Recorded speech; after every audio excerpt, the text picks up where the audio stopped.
fazer a nossa prece de abertura. Senhor Jesus, queridos benfeitores espirituais, mais uma vez aqui estamos reunidos na tua casa, nós, os encarnados, e dezenas de espíritos que, como nós, aqui compartilham desses momentos de luz, de paz, de esclarecimentos, já que formamos um grande grupo interessado no próprio progresso e, por consequência, no progresso daqueles que nos são próximos e de toda a humanidade por reflexão. Te rogamos então, Senhor, novamente, sejamos abençoados nesses instantes em que abrimos mão de atividades de lazer, do descanso imprescindível, do convívio familiar e de outras tantas tarefas, mas sabemos que são momentos extremamente preciosos, que irão nos fazer com que incorporemos forças, energias e, sobretudo, esperanças de dias sempre melhores. Em teu nome, Senhor, e em nome dos bons espíritos, abrimos então o encontro da noite de hoje. E que assim seja, então. Nós retiramos, então, para as rápidas colocações da noite de hoje, né? Algumas questões, na verdade são 5 questões do Livro dos Espíritos, bastante interessantes, no conhecimento de todos, né? Dentro das características pessoais, e que se reportam à influência do Espiritismo no progresso, né? No progresso do mundo, no progresso geral. Eu vou fazer a leitura breve da questão, um breve comentário, e aí nós procuramos desenvolver um pouco o tema. Na questão 798, Allan Kardec pergunta: o Espiritismo se tornará crença geral ou sua aceitação ficará confinada a algumas pessoas? E a resposta dos Espíritos: certamente que se tornará crença geral e marcará nova era na história da humanidade, porque está na natureza, e chegou o tempo em que ocupará lugar entre os conhecimentos humanos. Vejam bem, a pergunta de Kardec é extremamente pertinente. Por quê? Porque era uma doutrina nova. Nós estamos falando de um livro dos Espíritos, ou seja, a criação, a estruturação, o surgimento do Espiritismo. E como ele, embora não apresente ou não apresentasse, seria mais adequado, conceitos novos, ideias novas, já que, como nós já frequentemente colocamos, né, reencarnação, comunicabilidade espiritual, né, o próprio progresso, né, entre aspas, já eram ideias de outras tantas crenças religiosas há séculos, há milênios antes do surgimento do Espiritismo. Mas a forma como o Espiritismo as abordou e como ele as entregou, sem toda a complexidade, né, com que até então estavam sendo apresentadas, sem o ritualismo que acabava engessando a compreensão e até mesmo colocando barreiras exatamente para a obtenção do conhecimento, Allan Kardec pergunta de forma natural se ele se tornará uma crença geral ou vai ser parte apenas da convicção de algumas pessoas.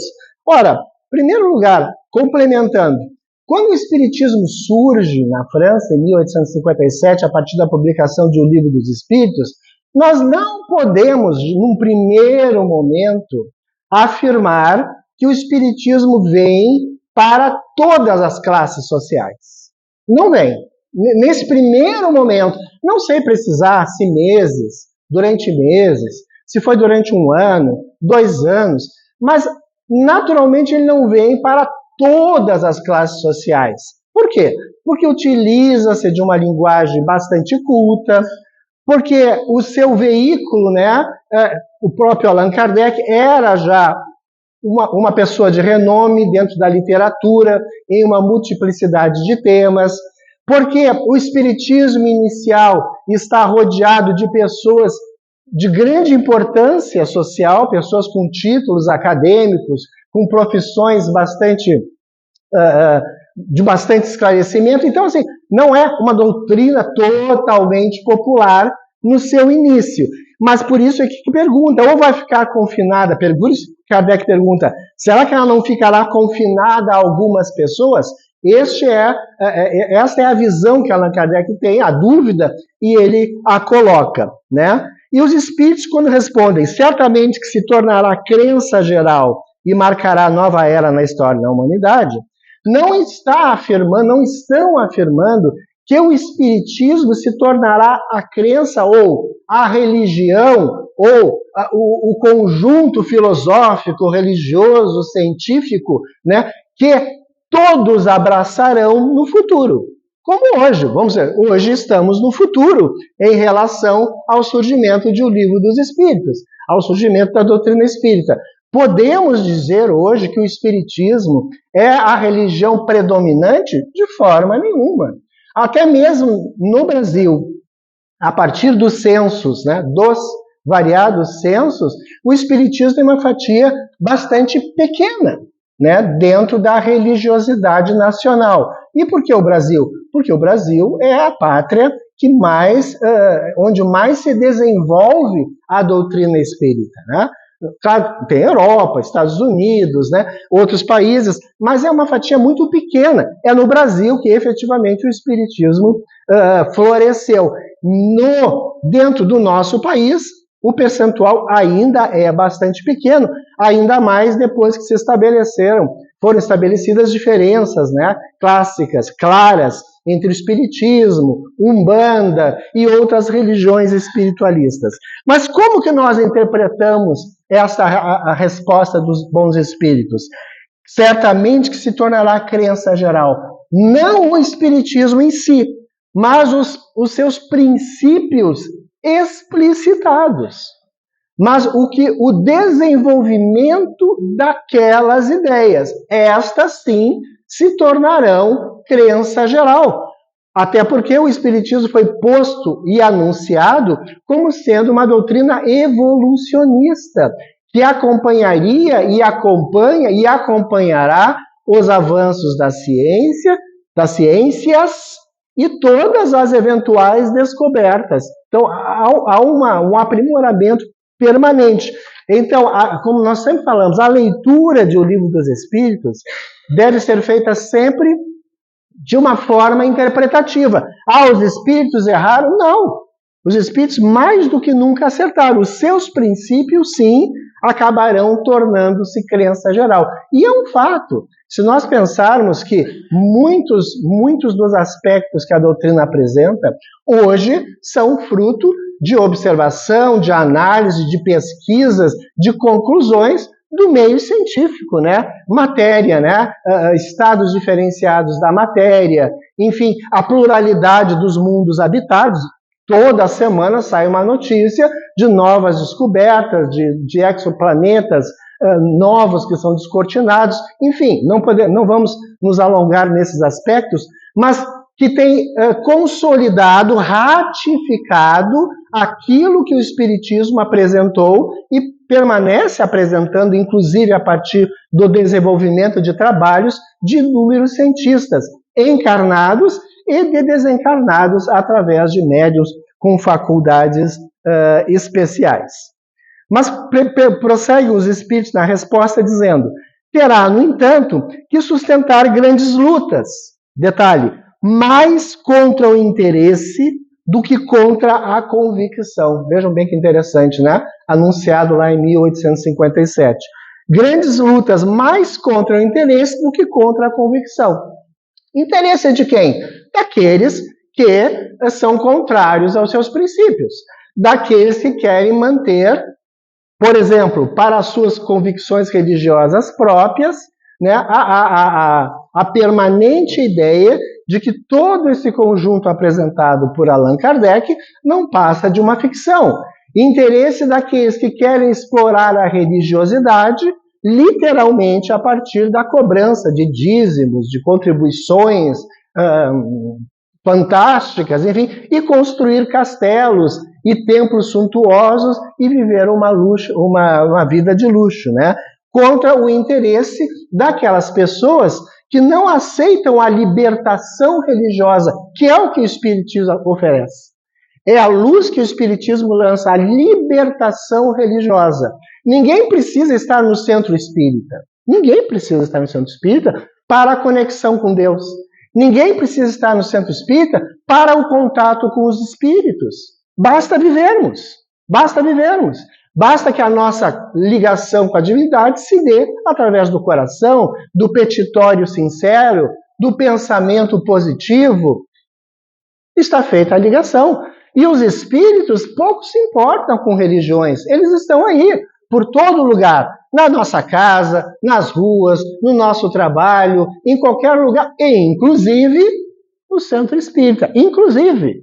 Né? Às vezes, por exceção. Tu vai num grande centro comercial, qualquer um, provavelmente, numericamente, nós possamos ou pudéssemos contar maior número de espíritos do que na casa espírita em um dado momento. Né? Não é algo incompreensível, é algo, inclusive, bastante natural. Então, vai depender dos interesses, muito mais dos interesses da contrariedade do que relacionado à convicção, porque as pessoas sentem, subentendem, né? Subentendem, mas não é muito fácil aceitar, muito menos declarar-se como tal, né? Porque o Espiritismo ainda, devido aos vestígios do passado, da incompreensão da sua estrutura religiosa, né? Ainda subsistem determinadas, vamos dizer assim, determinados acréscimos que não pertencem à nossa doutrina.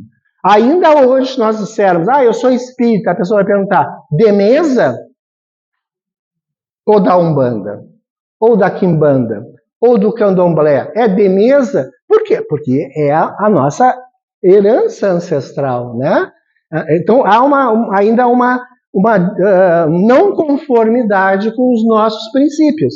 Então, muitas pessoas, embora tenham a convicção, não a declaram, por medo, respeitamos, né, de serem confundidos com religiões, entre aspas, e não é o meu pensamento sequer da doutrina espírita, mas serem confundidos com religiões de menor, vamos dizer assim, mais baixas, dentro de uma escala que não existe de espiritualidade. Imagine dizer que essa religião está mais acima do que esta que está mais abaixo e a outra que está mais abaixo ainda.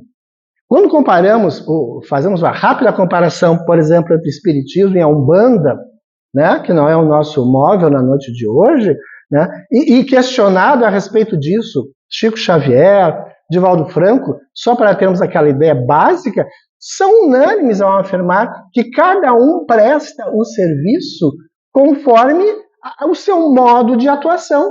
Que para muitas pessoas, por exemplo, o Espiritismo não conseguiria passar a sua estrutura, né, os seus fundamentos, devido à dificuldade, né, de compreensão, porque o Espiritismo preza, acima de tudo, pelo conhecimento incessante, pelo processo de cultura pessoal, apresenta obras em linguagem, e nós temos que admitir isso, né, um pouco mais difícil, né, vamos dizer assim, para muitas pessoas que, infelizmente, não tiveram o acesso à cultura que nós tivemos, que nós temos na atualidade. Então, a linguagem, né, tem que ser modulada. A verdade tem que ser modulada. E como é que se modula a verdade? Né? Através de sistemas de informação. O nosso é esse.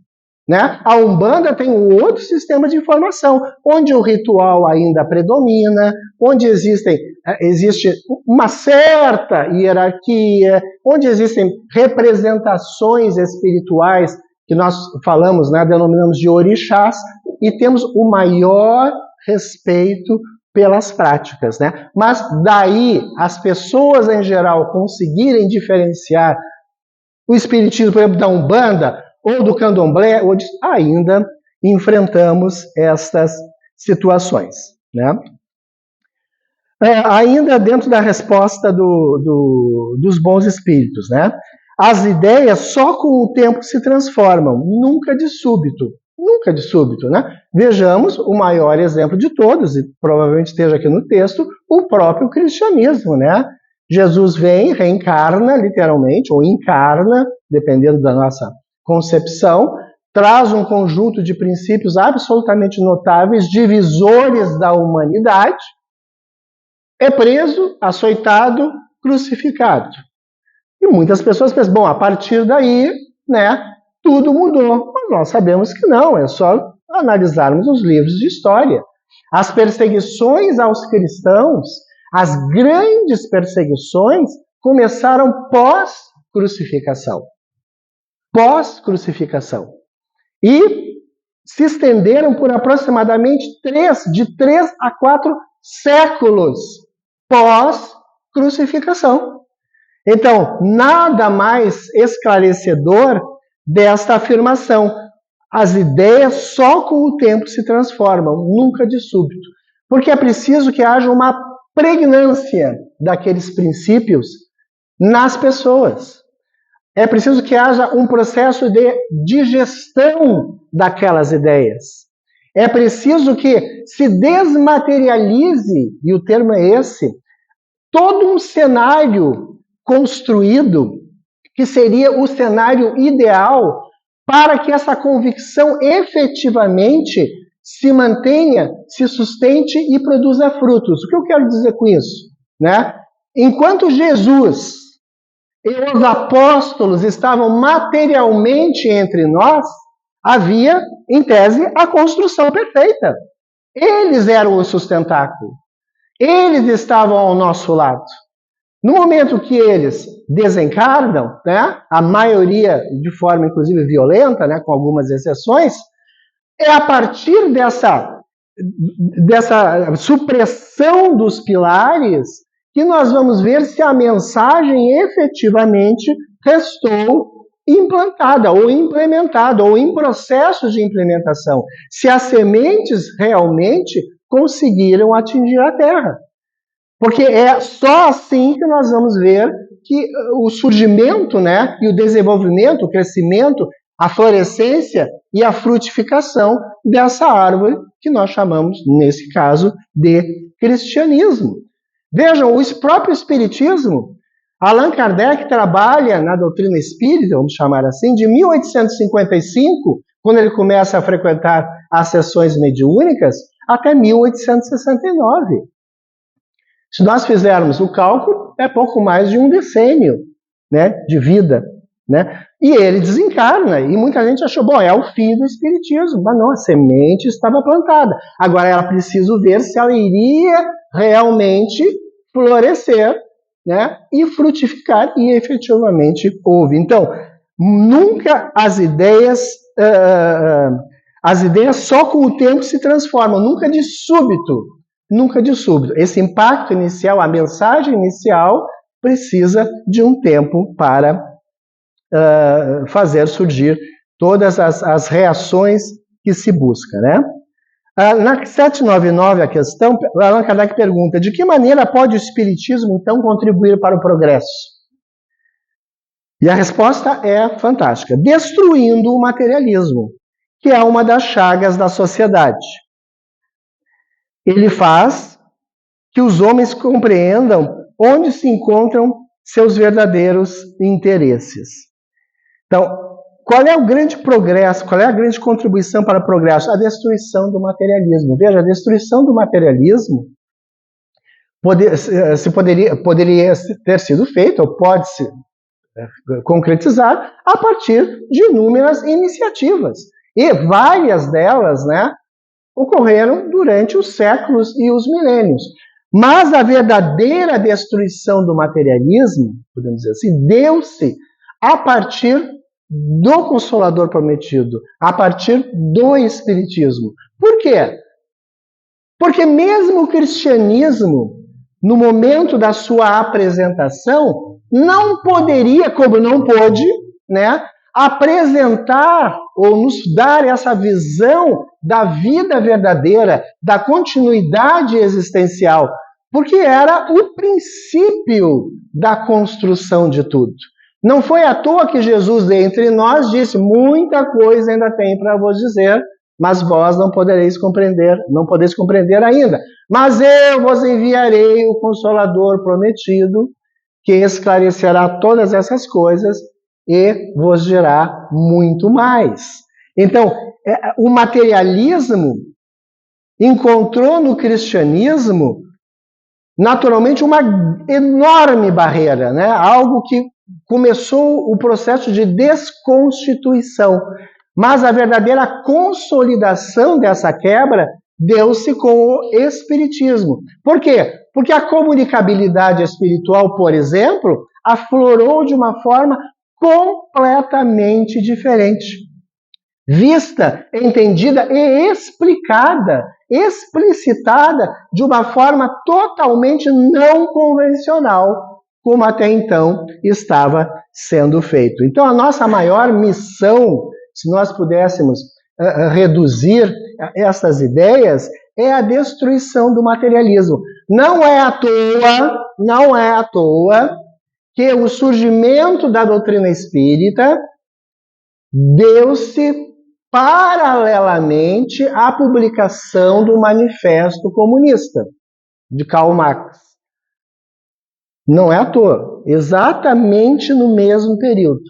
Ou seja, a destruição de Deus, a destituição de Deus, se alguém ainda o imaginava, mas a destruição da ideia divina é lançada paralelamente à doutrina espírita. Exatamente num contraponto, numa luta entre o bem e o mal, fantástica, né? E nós sabemos, pelo menos assim, dentro de uma grande observação, quem é que está ganhando esta batalha. Na questão 800, Allan Kardec pergunta: não será de temer que o Espiritismo não consiga triunfar da negligência dos homens e do seu apego às coisas materiais? Conhece bem poucos homens que imaginem que uma causa qualquer os possa transformar como por encanto. De novo, as ideias só pouco a pouco se modificam, conforme os indivíduos. E preciso é que algumas gerações passem para que se apaguem totalmente os vestígios dos velhos hábitos. Veja que interessante, né? É preciso a passagem de gerações. Já anunciavam os espíritos da codificação, né? Então, algumas gerações ainda se considera uma geração aproximadamente 25 anos, né? Algumas gerações, vamos colocar 4 gerações, temos um centenário, né? Um centenário. Se colocarmos esse centenário sobre o processo da codificação, nós vamos ter exatamente o período da implantação paralelamente, né, da transmutação ou da transfusão do Espiritismo da Europa para o Brasil. O Espiritismo se implanta efetivamente nas nossas terras a partir de 1850, 60, no segundo reinado, né? Porque havia já, vou dizer assim, condições intelectuais, condições de tradução das obras de Kardec, etc. e tal. Mas o interessante da mensagem é que é preciso haver a mudança das gerações, ou seja, cabeças novas, entendimentos diferenciados. Porque aquelas pessoas que passaram uma vida inteira recebendo, né, instruções, orientações, a grande maioria delas de forma impositiva pelos seus pais, pelos seus avós, pelo meio cultural e religioso onde estavam, dificilmente escapariam, né? Dificilmente escapariam daquelas convicções que já estavam formatadas, né? Como disse, a nossa mente não é assim, ela não se opera de um momento para outro no sentido de uma volta, de uma transformação de 180 graus. Agora imaginem aquelas pessoas, né? Nós falamos século XIX, né? Em que nós temos, vamos dizer assim, o movimento de implementação da Revolução Industrial, né? Praticamente o coroamento do iluminismo francês com obras diferenciadas, recém que eu falo 4 décadas, 5 décadas, né? Recém saídos da queda da Bastilha, da Revolução Francesa, que foram momentos históricos que efetivamente marcaram a grande transformação da humanidade. Então, essas pessoas não conseguiriam mudar as suas mentalidades. Então, os bons espíritos já anunciavam, para que vocês vejam, indiretamente falando, né? Para que vocês vejam realmente um início de mudança com reflexos, por consequência, no progresso da humanidade, é preciso existir uma troca de gerações, uma mudança de gerações, sem entrar nos aspectos políticos, religiosos, mas é o que nós vemos, por exemplo, no Oriente, né, no Grande Oriente, Oriente Médio, nesse ciclo de guerras intermináveis. O que nós, quando olhamos e comentamos isso, assim, indiretamente visualizamos? Que há uma grande tendência de mudança. Há uma grande necessidade de mudança. Os jovens já não são os mesmos, os jovens homens já não pensam como os homens velhos. As mulheres, muito menos, muito mais progressistas, muito mais pacíficas, né? Mas é preciso que gerações que ainda governam e querem manter a qualquer preço aquelas estruturas atávicas, e respeitando, naturalmente, todas as convicções religiosas, é preciso que eles passem, para que ocorra o quê? Abertura, uma abertura consciencial, uma nova vontade, uma nova força. Então é preciso que haja mudança de gerações, mas não só no sentido daquelas pessoas desencarnarem, então, bom, não vão mais nos incomodar com aqueles princípios antigos, mas é preciso associar as reencarnações que há de virão, porque sai o homem velho e vem o homem novo.